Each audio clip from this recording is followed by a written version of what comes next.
కాంగ్రెస్ ప్రభుత్వం రైతులకు ఇచ్చిన హామీలను విస్మరించిందన్నారు కిసాన్ మోర్చా రాష్ట్ర అధ్యక్షులు శ్రీధర్ రెడ్డి. రేవంత్ సర్కార్ పాలనలో రైతులు పూర్తిగా మోసపోయారన్నారు. రైతు రుణమాఫీపై రేవంత్ రెడ్డి పచ్చి అబద్ధాలు మాట్లాడుతున్నారన్నారు.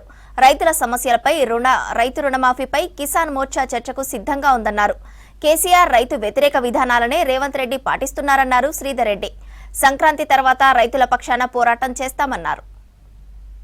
రైతులు స్వల్పకాలిక వ్యవసాయ రుణాలు తీసుకున్నారు అని చెప్పి గత మార్చి ఎస్ఎల్బిసి లెక్కలు చెప్తా ఉన్నాయి. అయితే 22 లక్షల సుమారు 22 లక్షల మందికి వ్యవసాయ రుణమాఫీ చేసి సమగ్రంగా మేము రుణమాఫీ చేశామని చెప్పి ఇలా సర్కార్ గొప్పలు చెప్పుకుంటా ఉంది. దాంట్లో సాక్షాత్తు మొన్న సంవత్సర పాలన ముగిసినటువంటి నేపథ్యంలో పాలమూరు జిల్లాలో రేవంత్ రెడ్డి గారు మీటింగ్ పెట్టి మేము సమగ్రంగా రుణమాఫీ చేసినాము, 4వ విడతలు కూడా మేము 2747 కోట్ల రూపాయలు విడుదల చేసినాం, ఈ రైతుల ఖాతాల్లో వేసినామని చెప్పారు. రేవంత్ రెడ్డి గారి ప్రభుత్వాన్ని అడుగుతా ఉన్నాను, ఇలా మీరు ఆర్భాటంగా ప్రదర్శించినటువంటి 2747 రూపాయల చెక్కు ఏదైతే ఉందో, కోట్ల రూపాయల చెక్కు ఏదైతే ఉందో రైతుల ఖాతాలో జమ కాలేదు.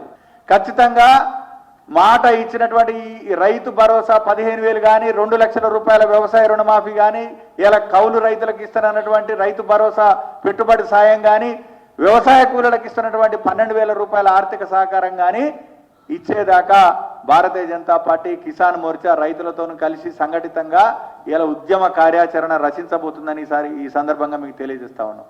ఇలా రైతులకు అండగా నిలబడాలని సంక్రాంతి లోపుగా ఖచ్చితంగా రైతులకు అనుకూలమైనటువంటి నిర్ణయాలు తీసుకొని మేనిఫెస్టోలో మీరు చెప్పినటువంటి ఏదైతే వాగ్దానాలు ఉన్నాయో అవి అమలు చేయాలని చెప్పి విజ్ఞప్తి చేస్తూ మేము 10వ తేదీన మెమరాండాలు ఇవ్వబోతున్నాం.